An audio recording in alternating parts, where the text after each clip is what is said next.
Emmanuel Macron convened a meeting at the Élysée Palace on Tuesday in the presence of Prime Minister Sébastien Lecornu and several ministers on the implementation of the drug trafficking law and the situation in Marseille following several tragic incidents in France in recent days. An emergency meeting on a pressing issue. The rise of drug trafficking has become a top priority at the highest levels of government. Emmanuel Macron is organizing a meeting on Tuesday, November 18th, to intensify the implementation of the recent law against drug trafficking after several tragic crimes in recent days, particularly in Marseille. Ministers Gérald Darmanin, Justice, Laurent Nunez, Interior, Jean-Noël Barrot, Foreign Affairs, and Amélie de Montchalin, Public Accounts, as well as Amélie de Montchalin, Public Accounts, will be at the table, the Élysée Palace announced, confirming information from France Info. Prime Minister Sébastien Lecornu will also be present, as well as the Director General of the National Police and the Judicial Police. One item on the agenda will be specifically devoted to the situation in Marseille, the Élysée Palace stated.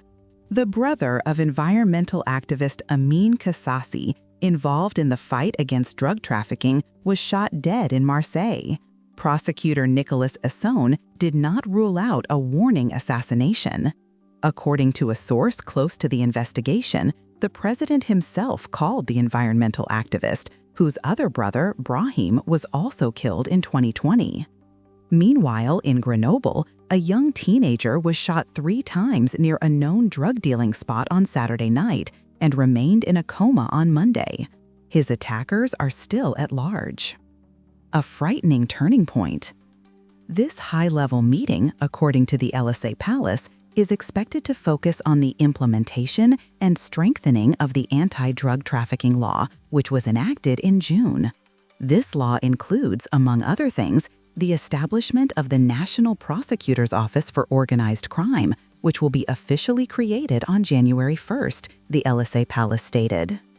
The Minister of Justice had defended the anti-drug trafficking law in Parliament, which also included repressive measures, tools for investigators, and the creation of high-security units in prisons to isolate the most dangerous drug traffickers in French society. With the municipal elections 4 months away, the issue has entered the electoral campaign. The National Rally candidate for mayor of Marseille, Frank Alicio, has called for a state of emergency in Marseille. The issue is also expected to be addressed at the Congress of the Association of Mayors of France this week in Paris.